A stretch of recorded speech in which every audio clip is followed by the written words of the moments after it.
The valley held its breath. Not a bird sang, not a leaf moved. The air was heavy, as if the earth itself knew what was about to happen. Beyond the fog, 50,000 shadows shifted, restless, hungry, an ocean of warriors waiting for the signal to devour the 5,000 men who stood between them and the rich lands of Rome. At the crest of the ridge, a single figure stood, Marcus Atilius Regulus, commander of the legion. His crimson cloak fluttered against the steel-gray sky. His eyes fixed on the mist ahead. He knew the odds. His men knew the odds. But in Rome's long history, impossible odds had a strange way of becoming victories. Today, he thought, discipline will be our numbers. Rome hadn't planned for this battle.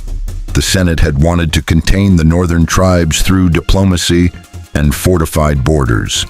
But the barbarians came not as raiders. They came as a people, with wagons, women, and children in tow. This was no temporary threat. It was a migration, a tide that would sweep across Roman lands if left unchecked. Regulus understood something the Senate didn't. If they reached the open plains, Rome would never catch them. They had to be stopped here in the Vale of Metis, a narrow valley between two steep ridges. To most, this place was a death trap. To Regulus, it was a weapon. The night before the battle, the Roman camp was quiet. No songs, no laughter, only the sound of whetstones against iron and whispered prayers to Mars. Soldiers mended shields, bound leather straps, and checked their pila for splinters. Some carved messages on small wooden tablets to be sent to their families should they fall. Regulus walked among them without fanfare, stopping here and there to grip a soldier's shoulder. His only words were the same to each man. Remember the line. Hold it and you live. At dawn, the mist lifted and the enemy appeared, a moving wall of humanity.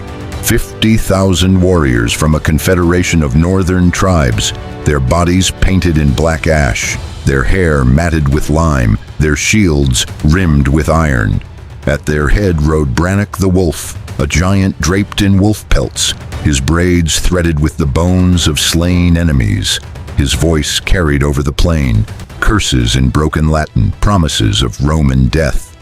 Behind him, the horde stretched beyond sight. The sound they made was unlike any army Rome had faced. A deep, rhythmic pounding of war drums, overlaid with the clatter of weapons and the howls of warriors. It was a sound designed to unnerve, to make men doubt their courage, before steel ever touched steel. Even the most seasoned Roman veteran could not ignore the sight. Spears as tall as trees, axes glinting in the morning sun, and banners painted with crude, terrifying symbols. This was not an army. This was a storm. Where the barbarians relied on rage and mass, the Romans relied on order. Regulus had formed his men in the triplex aces, 3 lines of defense. The first, the hastati, young but battle-tested. The second, the principes, seasoned fighters in their prime. And the last, the triarii, grizzled veterans whose presence alone could steady the entire legion. Every man knew his place. Every movement had been drilled 1,000 times. There was no need for shouted orders. Signals from centurions and the silent wave of a standard were enough to shift the entire formation like a single organism. The Roman shields locked into a wall, edges overlapping. Pila were angled forward, ready for the first throw. Feet dug into the earth, knees slightly bent, weight balanced for impact. Where the barbarians saw 5,000 isolated men, Regulus saw a single unbroken machine. The valley's narrow floor meant only a fraction of the enemy could attack at once. Their numbers would count for little here. Regulus had made the most of it. During the night, he'd ordered sharpened stakes driven into the soft ground, concealed beneath light brush, ready to break the charge of the first wave. Archers were hidden on the ridges, their quivers heavy with arrows dipped in oil. Behind the Roman line, cavalry waited for the moment the enemy's flanks became exposed. The boldest part of the plan was the feigned retreat.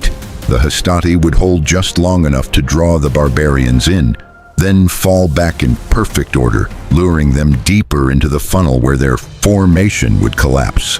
A single flaw in execution and the retreat would turn into a rout.